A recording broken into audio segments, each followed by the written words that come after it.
Hello guys, I Karanveer Singh welcome you in this video of class 12's unit 2 solution.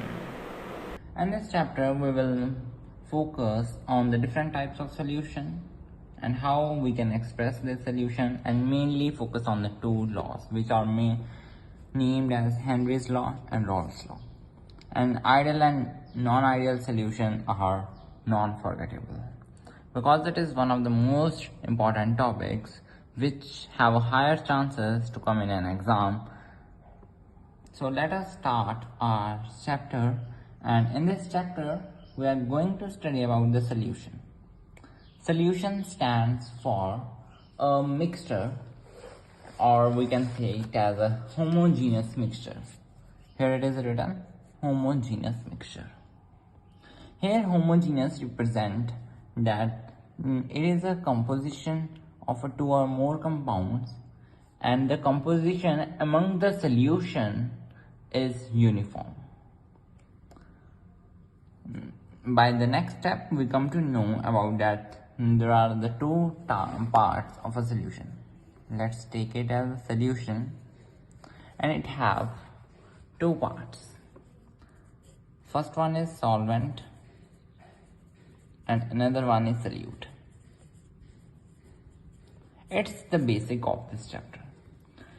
Where we are using the solvent, then you must have to understand that the solvent is present in a large quantity and the solute is in minute quantity.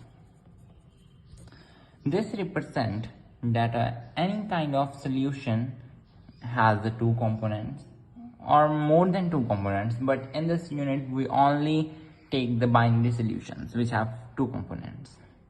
If the solution has three components, it is known as ternary. It's not given in your NCERT. You may also write it. And if it contains four components, it is quaternary solution. So let us continue. Solvent, if we take an example, let's take an example of a lemonade. Here we will consider water as a solvent, as it is present in a large quantity, which is a really huge quantity, and another part such as salt or the sugar. These are the solute. Here we can show that the solute is a thing which is dissolved in a solvent to prepare a solution.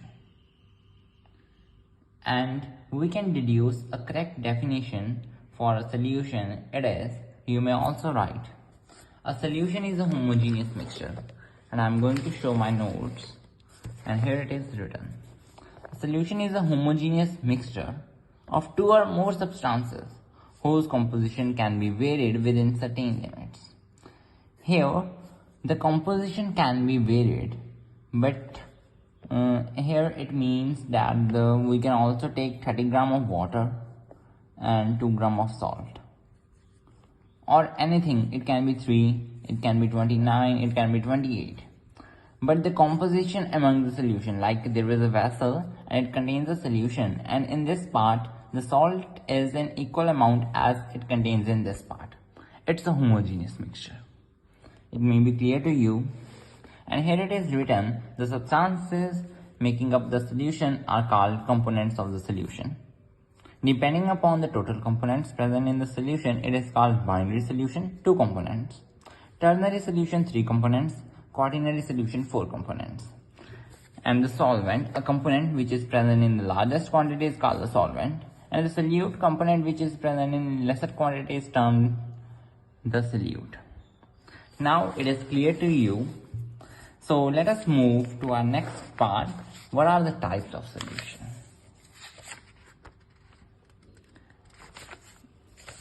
And how we can gaseous solution, liquid solution and solid solution.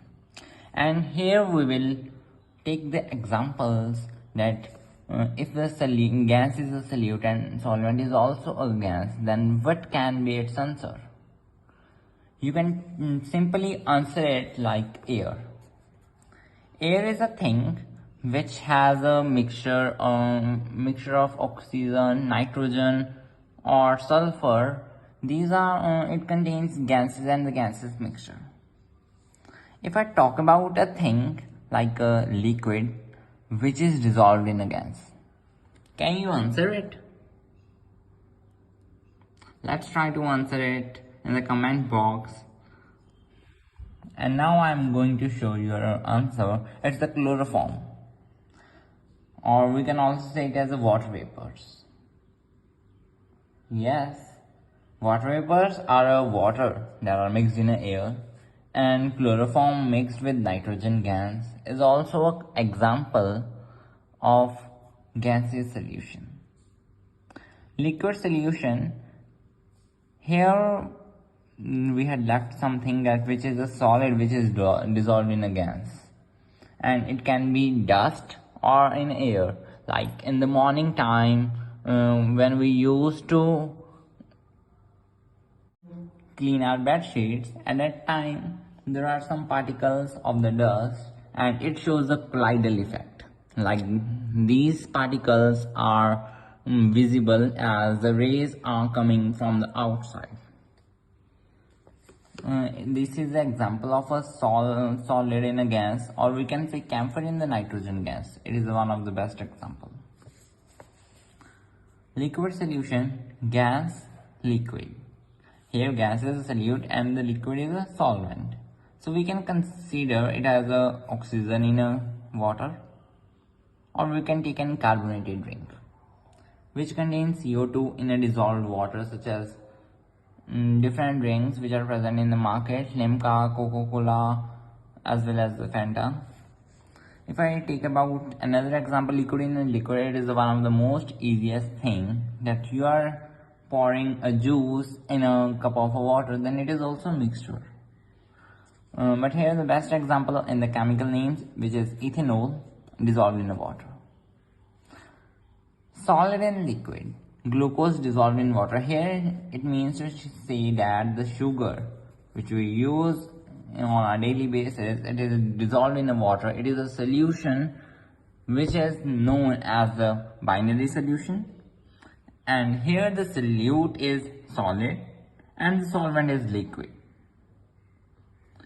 Okay, then we will move further. Then we come to know about the solid solutions in which the gas is dissolved in solid. It takes the example of solution of hydrogen palladium. If I take about my own experience, we used to see some bubble trapped in an ice cube, then it can be a mixture.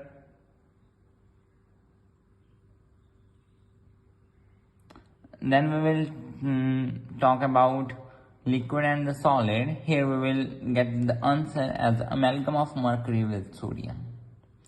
This mixture is a liquid in solid, and the solid in solid stands for copper dissolved in gold, which is another best example which we use in the daily basis.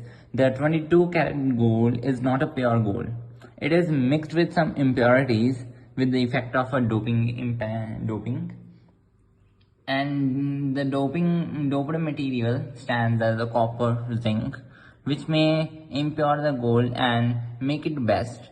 As a pure gold, which is of a 24 karat, it can not be weared at any purpose because it can be easy to broke, whereas 22 karat gold is one of the best.